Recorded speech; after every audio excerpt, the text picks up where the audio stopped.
오늘은 마가복음 7장 31절에서 37절의 말씀을 근거해서 에바다 마음의 문을 열어 하나님을 바라보자 라는 제목을 가지고 함께 하나님의 말씀을 생각해 보길 원합니다. 오늘 본문에 기록되어져 있는 예수님께서 청각장애와 언어장애를 가지고 있는 이 남자를 고쳐주시는 사건은 사복음서 가운데에서 마가복음에만 기록이 되어져 있는 사건입니다. 마태는 스로보니게 여인의 딸을 고쳐주신 사건 이후에 예수님께서 갈릴리 호수에 도착하셨을 때에 산에 올라가셔서 많은 병자들을 고쳐주셨다라고 하는 내용만 기록하고 있고 구체적인 사건들을 기록하고 있지 않습니다. 누가 또한 오병이어의 기적 사건 이후에 베드로의 신앙 고백으로 넘어가게 되어지는데, 누가는 예수님과 서기관의 논쟁이었던 장로들의 전통에 관한 이야기들과 그리고 스로보니게 여인의 믿음, 그리고 이방인 전도와 칠병이어의 사건을 기록하고 있지 않습니다. 우리가 이러한 신학적인 특징들을 모두 다 살펴보는 것은 어렵지만 오늘 이 시간을 통하여 마가는 왜 청각장애와 언어장애를 가지고 있는 이 남자의 사건을 기록하고 있는지를 우리가 생각해 보길 원합니다. 예수님께서는 수로보니게 여인의 이 딸을 고쳐주신 사건 이후에 두로 지역을 떠나서 시돈으로 향하게 되어졌습니다. 두로 지역이 이 지중해 연안에 위치되어져 있는데 이곳에서 북쪽으로 35km 정도 올라간 곳이 시돈입니다. 그리고 예수님께서는 시돈을 거쳐서 데가볼리 지방, 곧 이방인들이 많이 모여 살고 있는 이 10개의 도시를 거쳐서 갈릴리 호수에 도착하게 되셨습니다. 그리고 오늘 본문 말씀 32절의 말씀을 보면 예수님께서 갈릴리 호수에 도착하자 많은 사람들이 언어장애와 청각장애를 가지고 있는 이 남성을 예수님께 데리고 오는 모습이 기록되어져 있는데, 우리 다 함께 32절의 말씀을 읽겠습니다. 사람들이 귀먹고 말 더듬는 자를 데리고 예수께 나와 안수하여 주시기를 간구하거늘. 본문 32절에 기록되어져 있는 내용 가운데에서 이 말 더듬는 이라고 하는 이 표현은 헬라어 표현 가운데에서 유일하게 한 번 기록이 되어져 있는 단어입니다. 이 단어가 헬라어로 모기라로스라고 하는 이 단어인데, 이 단어를 직역해 보면 말하기가 어려운 이라고 하는 의미를 가지고 있습니다. 우리들은 청각장애를 가지고 있는 분들이 언어장애를 가지고 있다는 것을 상식적으로 알고 있습니다. 그러면 마가 또한 청각장애를 가지고 있는 이 남성을 언급하면서 언어장애를 가지고 있다는 것을 언급하지 않아도 그 독자들이 알고 있을 텐데, 이 언어장애를 언급하고 있다는 사실을 우리가 기억하면서 오늘 본문 말씀을 생각해 보기를 원합니다.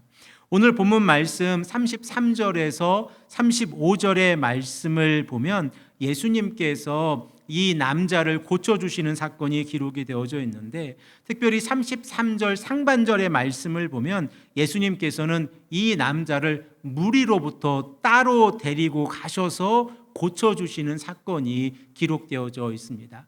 이 모습을 우리가 생각을 해보면 이제 많은 무리들이 모여서 이 언어장애와 청각장애를 가지고 있는 이 남성을 예수님께 데리고 왔는데, 예수님께서는 이 남성을 데리고 따로 가셔서 이 남성을 고쳐주셨고, 그리고 많은 무리들은 멀리 서서 예수님께서 이 남자를 고쳐주시는 사건을 바라보고 있는 모습이 오늘 본문의 말씀입니다.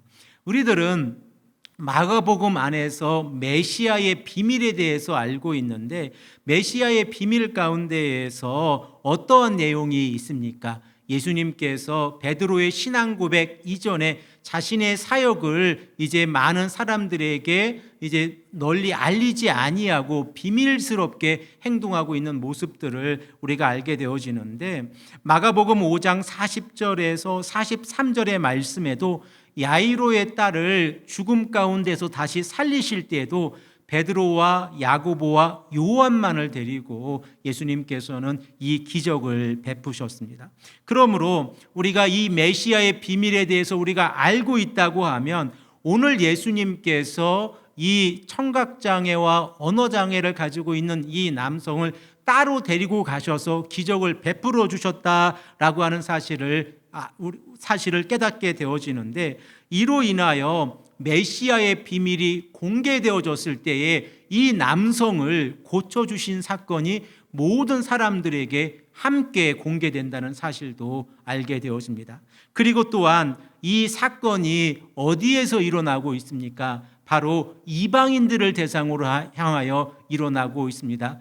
두로에서 시작되어져서 시돈과 데가볼리 지역을 떠나서 이제 이 갈릴리 호수에서 이방인 지역에서 예수님께서 이 남성을 고쳐주시는 사건은 함축적인 의미를 가지고 있는데, 예수님의 사역이 유대인들만 향한 것이 아니라 이방인들에게도 예수님의 복음이 전파되어지고 있다는 사실을 깨닫게 되어집니다. 그리고 본문 33절에서 34절의 말씀을 보면 예수님께서 이 남성을 고쳐주시는 사건이 5단계로 나누어져 있는 것을 우리가 깨닫게 되어지는데, 33절 중반절의 말씀부터 34절의 말씀을 읽겠습니다. 손가락을 그의 양귀에 넣고 침을 뱉어 그의 혀에 손을 대시며 하늘을 우러러 탄식하시며 그에게 이르시되 에바다 하시니 이는 열리라 라는 뜻이라.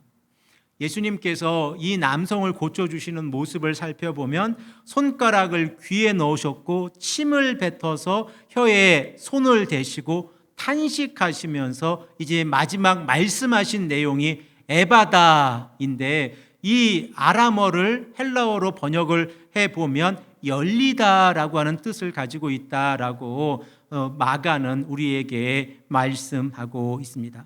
그리고 또한 우리가 이 예수님께서 이 남성을 고쳐주시는 단계를 5단계를 나누어서 생각을 해보고 있는데, 침을 뱉어라고 하는 이 표현을 볼 때에 우리가 조금 이해하기가 어렵습니다. 하지만 1세기의 예수님 시대의 모습을 생각을 해보면 이 침을 뱉어서 기적을 행하는 모습들이 일반적으로 일어나고 있다는 사실을 우리는 알게 되어집니다. 요한복음 9장 6절에서 7절 말씀에도 예수님께서 땅에 침을 뱉어서 그 흙을 으깨어서 태어날 때부터 앞을 보지 못하는 사람을 고쳐주시는 사건이 기록이 되어져 있는데, 예수님께서는 그 흙을 으깨서 눈에 붙이시고 그리고 실로암 연못에 가서 씻으라라고 말씀을 하셨습니다. 그러므로 우리가 침을 뱉어서 예수님께서 이 남성을 고쳐주시는 모습을 생각을 해보면 자연스럽게 1세기의 문화 가운데에서 이러한 의식들이 있었다는 것을 깨닫게 되어집니다. 그러면 예수님께서 마지막으로 하신 말씀이 무엇입니까? 에바다라고 하는 이 말씀입니다. 에바다라고 하는 이 단어는 아람어입니다. 그래서 마가는 이 단어를 헬라어로 번역하고 있는데, 그 의미를 살펴보면 열려라라고 하는 의미를 가지고 있습니다. 그 결과 청각장애와 언어장애를 가지고 있던 이 남자의 귀가 열리고 혀가 풀려서 이제 듣고 말하게 되어졌다는 이 말씀이 35절에 기록되어져 있습니다. 우리 다 함께 이 말씀을 읽겠습니다. 그의 귀가 열리고 혀가 맺힌 것이 풀려 말이 분명하여졌더라. 이 말씀을 통하여 예수님께서는 이 남성을 고쳐주셨다는 사실을 우리가 깨닫게 되어지고, 그리고 오늘 우리가 이 말씀을 읽으면서 우리 교회 공동체 안에도 이러한 역사가 일어나기를 간절히 갈망하고 있습니다. 지난 주간에 제가 이 말씀을 준비하면서 우리 교회 공동체 안에 육체적인 기적뿐만 아니라 영적인 기적이 일어나기를 간절히 소망했습니다. 먼저 우리들이 간구하고 있는 육체적인 기적의 내용들이 있습니다. 우리 성도님 가운데에서 우리 손금미 집사님께서 지난 2월에 낙상으로 인하여 이제 큰 어려움을 겪게 되셨습니다. 이로 인하여 수술하게 되셨고 스스로 회복되어지는 과정 가운데에서 정말 많은 어려움을 겪게 되어졌습니다. 저와 아내가 우리 손집사님을 신방하면서 우리가 듣고 말하고 보고 움직이는 것이 얼마나 큰 하나님의 은혜인가를 깨닫게 되어졌습니다. 손집사님께서 이 어려운 시간을 겪으시면서 특별히 지난 3주 전부터 하나님의 놀라우신 역사하심을 우리가 깨닫게 되어졌는데, 저희가 그 전에 우리 손집사님을 방문하게 되어지면 저희 아내와 제가 손집사님에게 대화를 걸면 간단한 말만 대답을 하실 수 있는 상황이었습니다. 그런데 지난 3주 전부터 우리 손집사님에게서 큰 변화가 일어나기 시작했는데, 이제는 말씀을 함께 나누실 수 있는 상황이 되었습니다.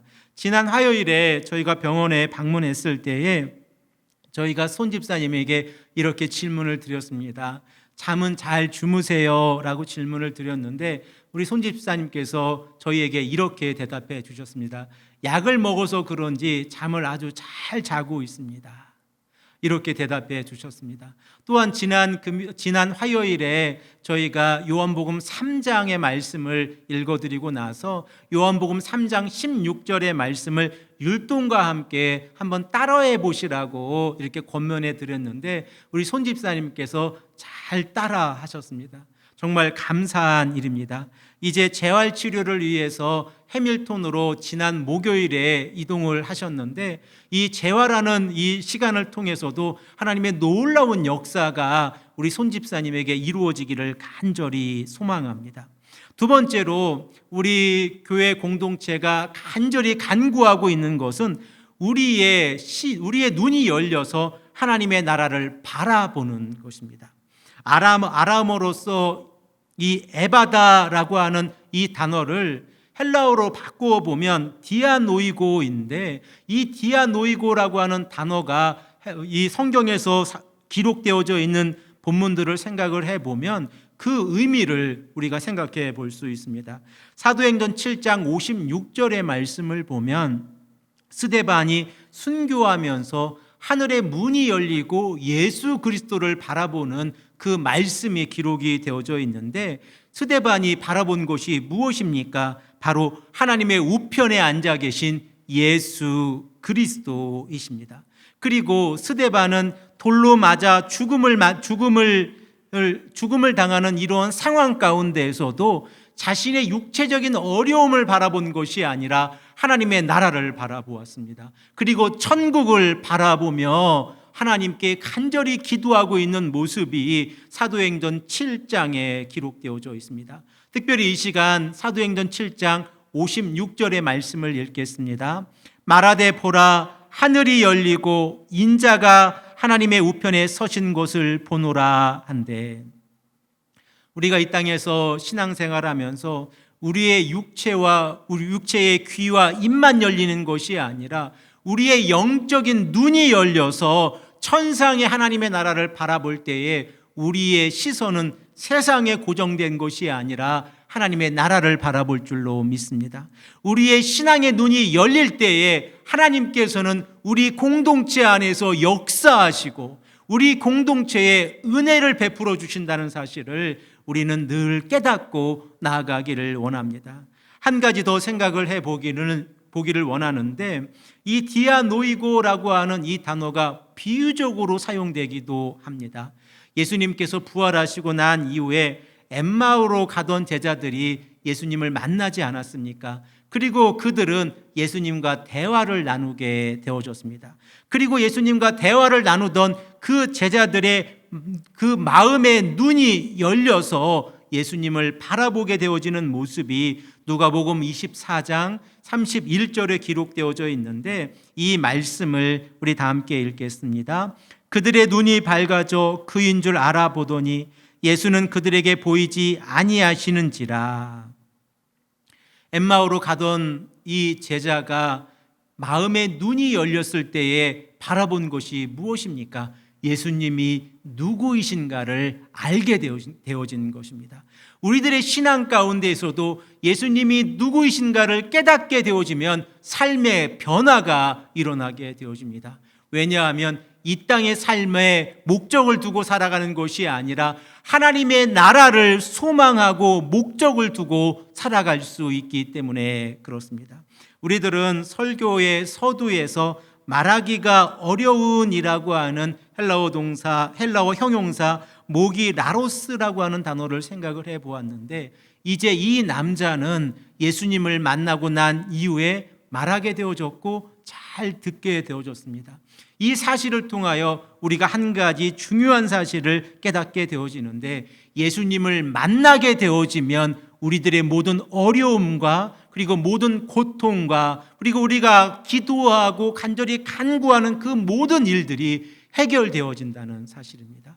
우리가 연약하고 그리고 우리가 나약해서 쓰러지고 넘어질 때가 많이 있지만, 우리의 마음의 문을 열고 하나님을 바라보면 하나님께서 우리의 삶 가운데에서 간섭하시고 역사하실 줄로 믿습니다. 특별히 우리 쉴만한 물가 교회 공동체 안에 우리가 간절히 기도하고 있는 것처럼 우리 손금미 집사님의 회복이 이루어지고, 그리고 또한 우리의 공동체가 하나님의 나라를 바라보고 천국을 향하여 나아갈 때에 쉴만한 물가 교회가 복음을 증거하고 예수 그리스도의 말씀대로 살아가고 그 말씀의 역사가 우리 공동체 안에서 이루어질 줄로 믿습니다. 이러한 역사가 이번 한 주간에도 우리 공동체 안에 가득 차고 넘치기를 간절히 소망합니다. 함께 기도하겠습니다.